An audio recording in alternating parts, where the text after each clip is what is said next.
All right, let's move on to our next show, which is an HBO also. It's our same show, but another TV show. What? It's our same show. I was just being yeah, stupid. Yeah, I know. Yeah. It's the same. Yeah, same episode. Calm down. God, you're like a heroin addict. I know. Tokyo Vice. Jake Adelstein, played by Anson Elgort, is a gaijin or foreigner living and working at the largest newspaper in Tokyo at the turn of the 21st century. I was thinking about that the other day. I was like, people say the turn of the century, they still somehow mean the 1800s to the 1900s. Right. But there was another turn of the century. There's another 22 years ago. He works there in his quest for journalistic integrity and writing a good story. He is forced to compromise some of his morals as he gets involved with corrupt police, an American hostess, and finds himself caught in the middle of a Yakuza Clan war. Ken Watanabe co-stars in this crime drama set in Tokyo. Gregory. I mean, after reading that line, I felt like my first few years at the Record Argus, corrupt police, American hostess, caught in the middle of the, didn't realize you were caught. The Grogles or whatever. The Grogans. Grogans. Yeah. It's just like, it really brings me back. I will say I love this show. It's probably like a little bit of like the journalist in me is still in there. Yep. I actually got the book too. I'm going to read it here soon. Oh, nice. And I'm real excited about that.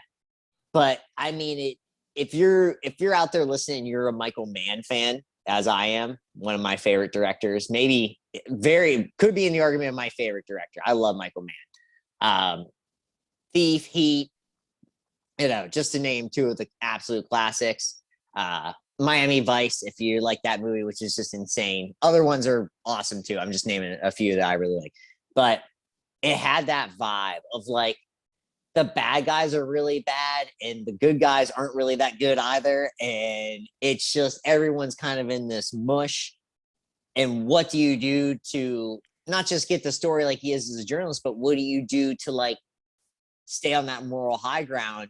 Do you have to dig a little deeper, and do you have to go on that other side to, get the story done right, or to get, anything done right? And it's just walking that fine line is so much of like what makes these kind of things so good, and where there's that mix of like what is good and bad. And so I thought it was just so well done. It makes your palms sweat a little bit with some of the situations.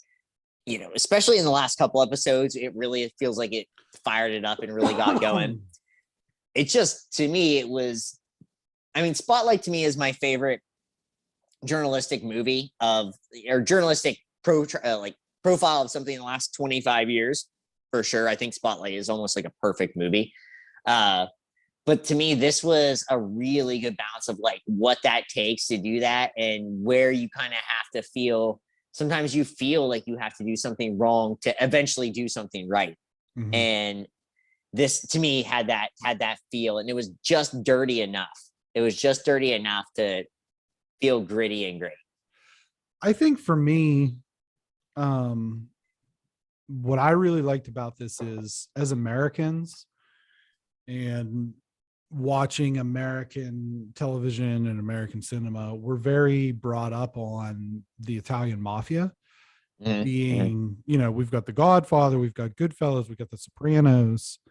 And it was really interesting to see that angle in a different country, where you're kind of blending some of those crime syndicate type sort of, family-based organized crime themes, but also sort of blending that in with the culture in Japan, which is very much, you respect your elders and it's very honor-based and things like that. So to kind of see that, like, for example, getting into some of the characters a little bit, Sho Kasamatsu, who played Saito, who's sort of the character that you see the Yakuza through the eyes of. He's got a little bit of Christopher from The Sopranos to him. He's kind of that conduit into that world for you.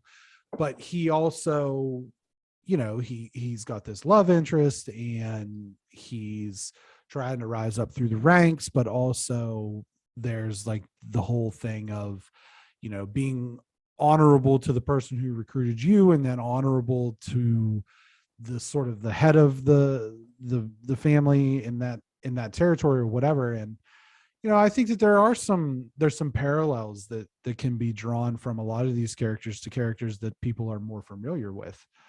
Oh yeah. And I think I think it was just interesting. It was just kind of like a fresh look on something that we've had so much of. Like I said, with the Godfather movies, Goodfellas, The Departed, all of these sort of organized crime things. It's just kind of fresh to get that from another angle in a different part of the world. A world that a part of the world that I'm very fond of. Yeah. In terms of themes and culture and things like that. So I really enjoyed it. I do think that there were some hangups. I had a few hangups. It was an 8-episode season. The middle episodes were kind of dry. I would say 5 and 6, I kind of almost fell out. Like, I don't know. And then it picked back up in 7 and 8. But I do think part of it was they were kind of driving the story in a couple directions, and maybe this is just the journalist thing, is they kind of hit a wall and had to pivot. Yeah, I was gonna say, like, those are episodes I really enjoyed because it was like, oh, shit's hit the fan and now we have to do something different. And it was like more of that gritty underbelly of like what journalism can be. I mean, I joked around about like, what my time, working in the newspaper, but I mean, there is that stall where like actually where a lot of the wheels are turning, but you can't see it, it's, and that's what I actually really liked. I mean, it was sort of funny because I actually was watching that and I'm like, and I'm thinking to myself, I bet a lot of people think this is boring, but I was like loving it. Like, I was like, this is, and that's fine. Cause it's like, it's like any job that or anything you care about. Like, if you care about it, like, then when you see something like that, you're like, oh, I get it. But if you don't, then it's just like, it can be a little mundane. I could understand exactly why you felt the way you did, Brenton. Yeah. But for me, it was just like, oh, it like brought me back. It like, and I've had my ups and downs with that, but it brought me back to like those times where like that rush of doing that is like still something I can't really have in my life, which is like something I actually do miss. Yeah, and I don't know if it was so much boring as it was almost as like the story kind of felt like it missed a beat.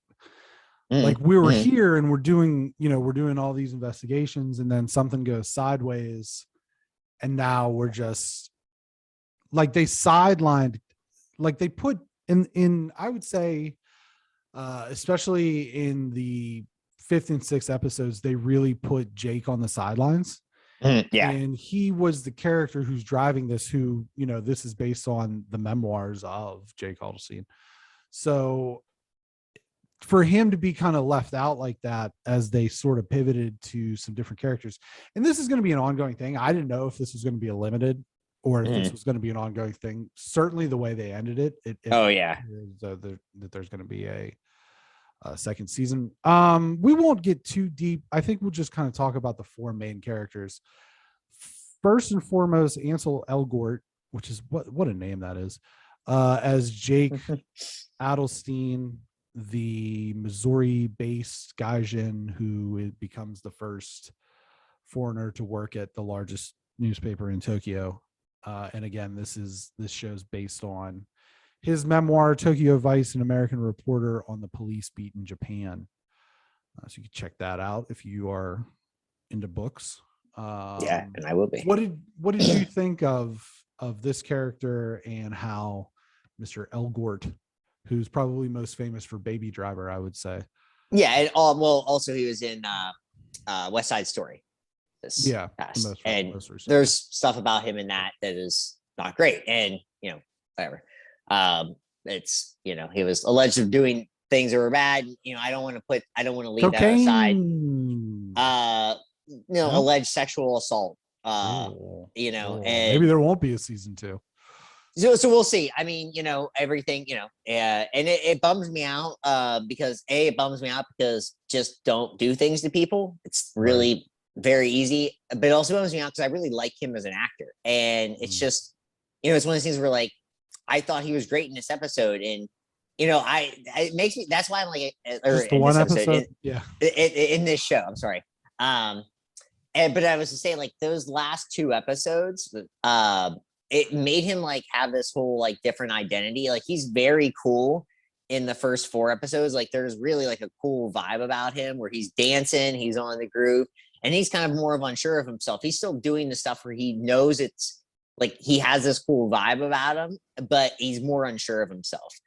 And I thought he really played that really well, of like, first being cool and, you know, talking to his friends, and you talk about the Backstreet Boys and they talk about NSYNC, and he's very like charismatic and really carries it. I mean, Sure. It's not the level of like a Tom Cruise charismatic character, but it's still a good amount of charisma. And, you know, like you said, there's not a lot of them in like a couple of the middle episodes, but at the end, you know, it's back to focusing on him. But now it's a focus of like not as much confidence. And I thought he really played that off well, where it's like you fake confidence. So you kind of go over the top doing stuff you think is cool, but you don't really portray it as well. And like, there was a significant difference in that. So I thought he did a great job. I mean, I really thought his performance was like intriguing. It makes me like even more interested. I got this book like about a week ago before we finished the show. But it makes me even more intrigued. Is like, is Jake Adelstein like actually this cool? Is that like how the memoir is going to be written? Because he seems like a cool dude. Right. Ken Watanabe as the organized crime detective Hiroto Katagiri. I mean, Ken Watanabe's always good. I mean, he's just kind of one of these, you know, he just has that look to him. And, you know, but there for him in this, it's kind of like always that detective. And I don't mean this in a bad way, but all those detectives going against the mob or going against any crime, it's just like there's only so much you can do. And then they know about you at one point or another. They know about your family, and they know you got a wife. You know, and the thing is, it's like, yes, that almost sounds like cheesy at points, but it's also true in how things actually work. It's like the mob works, organized crime works in a way where they do know everything about everyone. And, you know, he plays that thing where it's like, yeah, he has that level of like, I'm going to get these guys, but then it's like also this thing, like, how far can I get into it before they get into me? And then we find out they do. And he's pretty much, you know, he's got nothing to go on. And he's just great. So that's the thing where he portrays that character so well. Like the angst, he doesn't even have to say anything. You can just see it. You can feel it. Yeah. You can feel it with him. Yeah, he's good for like body language acting. Yeah. Rachel Keller, Samantha, the hostess. The hostess, I guess. / like business, hopefully entrepreneur. Yeah. You know, former Mormon. Foreman. I think that's what they call them. Foreman. Yeah. No, like I said, I mean, you know, maybe it's this thing where I just really, really like this show, but insane amount of confidence, which I love. Like, you know, even when she was like nervous about people finding out about her doing this, starting her own business, like she still had that confidence. Like, yeah, let's smoke meth. We got to do this. Otherwise, if we don't, they're going to know about us and we have to get these things. And she's just so confident doing all these things. And that's like one of my favorite. Yeah. It's like one of my favorite scenes in this show is where they smoke meth, because it's just like she just takes a little hit and then Jake takes this massive hit of it and he is flying off the wall. And when he does like the headstand, I just like, I'm done. I was like, this is, you know, someone who's never done meth. I imagine it is a powerful drug. But I thought that was really, but there was like a good like rapport between them, you know, a good back and back. Like she wasn't going to take his shit. He wasn't going to take hers. And it was just, I thought it was a good banter. Last one here, show Kasamatsu as Kasamatsu. Yeah, not Masu. Saito. Best character in the show. Really? I really think like there was a thing about him where it was just like he did not want to do this. Yeah. And he was kind of forced into it because he had to. And then like when I was talking about the level of angst on the face, it's just like he portrays it the entire time. Like I think all this guy wanted to do was be like in a, you know, a J-pop band and just get the hell out, you know? And I really like it is that. And it's like it to me, like when I say best character, I don't mean it's the best acted. I don't mean what I mean is like he's the one that makes the most sense of like he's forced into this. Everyone else chose to do what they're doing. Well, he chose it too. Well, he chose it too to some degree, but like you still are like once you're in it, you can't get out of it. Sure. And so he's in it, and then he realizes like what has happened, and like it's crazy. I thought that was just really well done. His just level of like sadness, but also like knowing what he very sad character was just so intriguing because it does remind you of like so many other things you watch when you watch mob movies, but not this kind of mob. Right. And not the way this is done. I mean, this is so different, but you know, it's like you said, it's the same but different. And I know that's a weird phrase, but it is different there. And like Japan and Tokyo is such a big city. Like people don't realize how big cities outside of, you know, New York are, but it's like Tokyo is what 2 times the size of New York City. And well, we'll do you know, and stuff like that, where it's crazy. And just the run that he had to go through. Yeah. I mean, I like the character fine. Like I said, he was kind of the conduit into that, that world. New York City population in the 2022 census, 18,800,000. And then by comparison, it's double, but Tokyo is still bigger, I believe. Capital dropped. First decline since 1996, just under 14 million people. Oh, I thought I had more people than New York. Well, I'm wrong there. My bad. To just under. Yeah. I'm probably thinking of another Asian city that we don't realize has 1 billion people in it and then always does. Shanghai. That's what I'm thinking. Beijing. Okay. One of those. I knew one of them had like a huge population. Bigger, so massive 21 million Beijing. I just can't believe so many people still live in New York. Well, the other thing too is let's look at this for a second. Again, we did this with the trailer reaction. People tuned in for the Tokyo Vice review. They didn't realize. Yeah, you want consensus stats. You came to the right place. You didn't know you were going to get a geography lesson. New York City square miles. I would say density is always a thing too. Yeah, to think about that. 302.6 square miles for New York City. So that was how many was there? 18 million, I think I said. Yeah. Yep. And then Tokyo is 242 square miles and has 14 million. So it is a good deal smaller. It is it's about 60 square miles smaller than New York City and has only 4 million less people. And that's what the thing is, and it's kind of portrayed within the show that you don't have a lot of room there. No. And I think that's shown. Actually, I kind of thought that they didn't do a great job of showing that. Now, again, this is like 1999. Right. Like now you have an apartment. It's like as big as my dining room that I'm sitting in right now. You know what I mean? It's right. You have no room in it, and they have to be very economical with their space and things of that nature. But that's maybe neither here nor there. I will just say, I looked up the 25 cities with the highest population density per square mile in the world. Okay. Number 1, Manila, Philippines, 119,600 people per square mile. That wild. Is insane. That's pretty packed. Only city in the world with more than 100,000. Yep. Philippines ranks 1, 2, and 3, and 7. There you have it. There you go. Geography. There you go. You didn't Geography. Coming? Here you go. Population density. You learn something. I bet everybody learned something right now. And that's what we're all about. What would you give season 1 Tokyo Vice? 8.0. 8.0? Yeah, I think I'm good with that. Yeah, I really like it. I'm good with that. Yeah, 8 out of 10. Season 1. If you have HBO, check it out. It's 8 episodes. It moves.